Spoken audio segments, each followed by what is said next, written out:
If you're into PCs, I've got the ultimate desktop setup for you. And if you like Macs, this just may change your mind. I'm John P. Welcome to Geek Beat.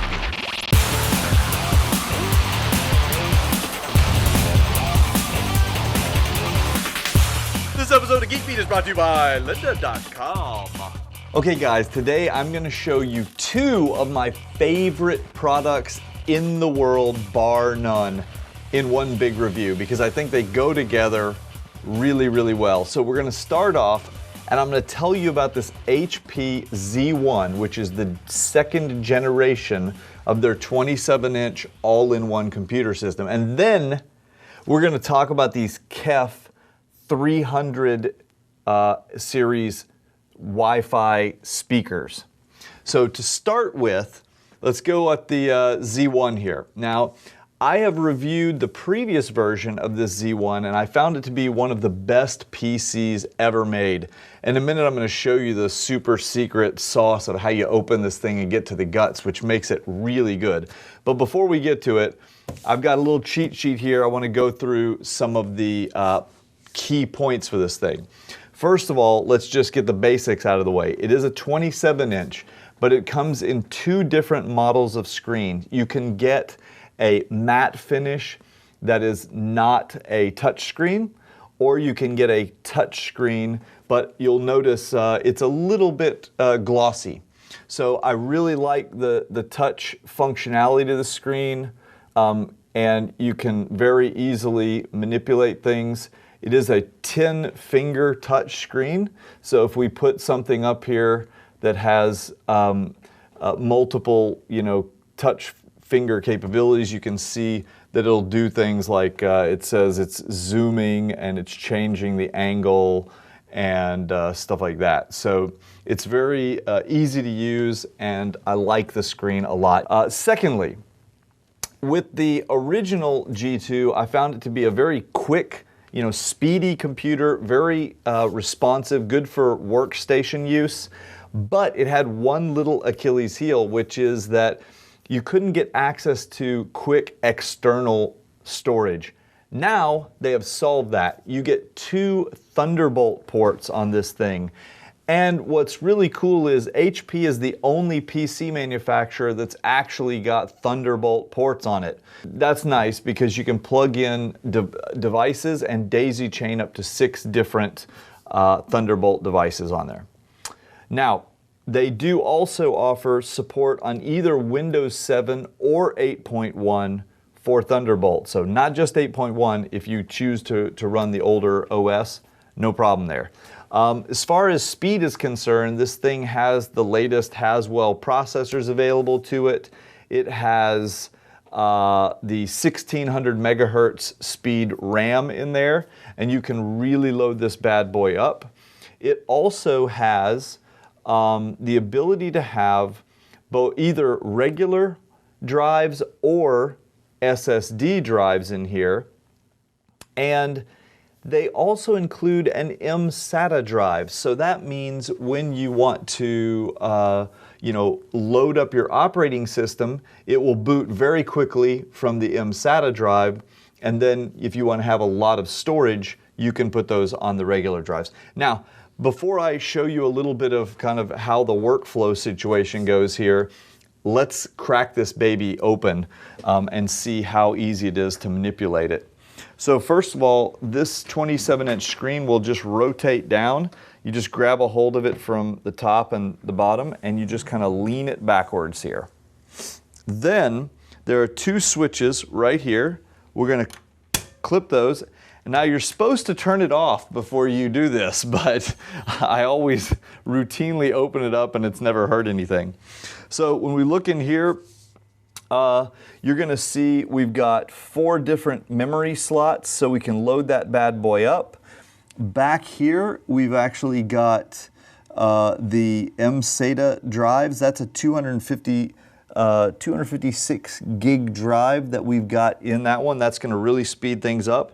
We've also got a 2 terabyte Barracuda drive in here, so you can put a really fast, big hard drive internally and then use that one for speed.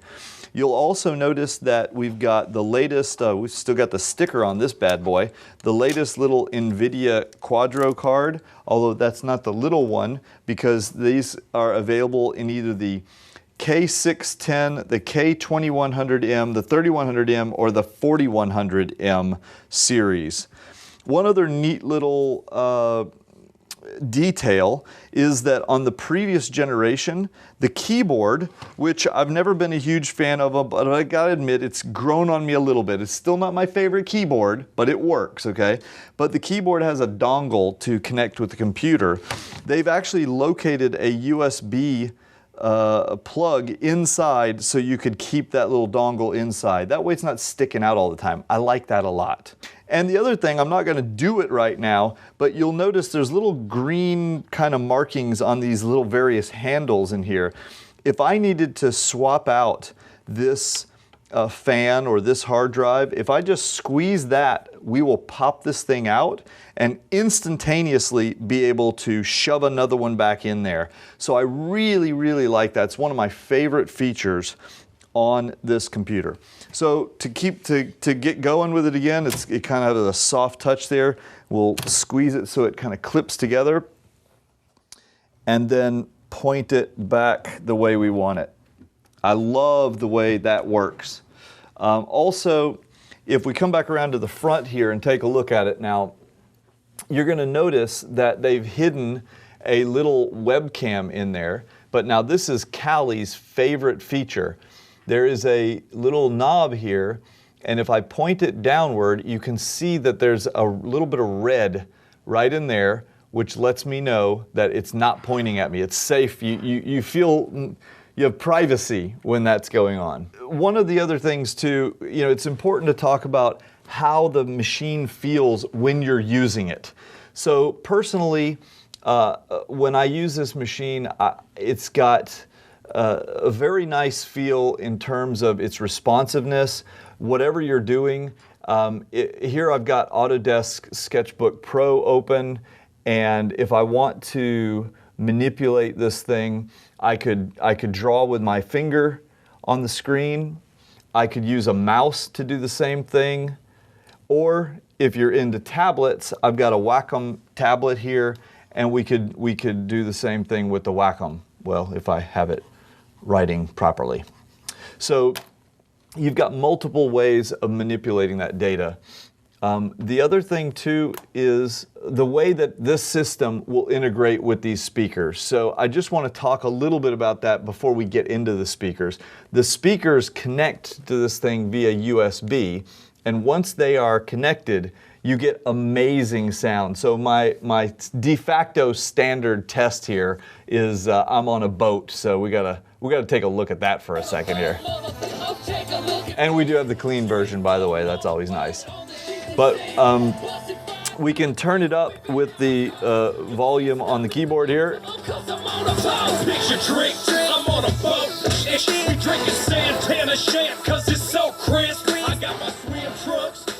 And of course, the other amazing thing about these speakers, which we're about to get into, is that they are wireless as well. So if we wanted to, we can use our iPad over here to take over the speakers by playing the music straight off the iPad. So that's a really nice feature, to be able to listen to one thing and switch back and forth between the two. And we can pause this over here and it'll go back to playing over here. One of the other things that you learn when you're doing this is you can log into lynda.com and you can learn a million different things.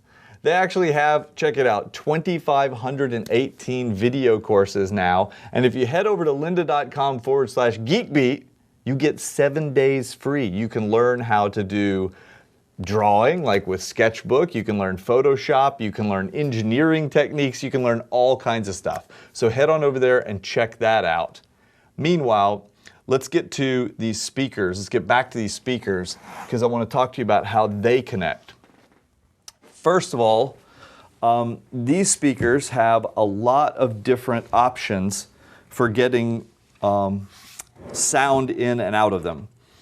You'll notice that we've got a USB cable here connected between this speaker, the left speaker, and the computer. And then we've got another USB cable that is actually going through our desk and comes over into the right speaker. So that's how we're getting both our left and right speakers paired together. We've also got a little balance knob, so we can, if let's say you happen to have a situation where you were further away from one speaker than another, we could adjust the balance so that you hear them perfectly.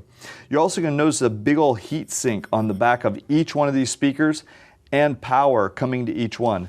That's because they have two different amps in each of these speakers. There's a 50-watt amp for the mid bass unit, and then there is a 20-watt amp for the tweeter. There's also one other switch that's interesting on this back of this one. It's a switch for either being mounted on a stand or a desk, because it basically has a custom tuned equalizer that changes the way it sounds depending on where you're sitting on it.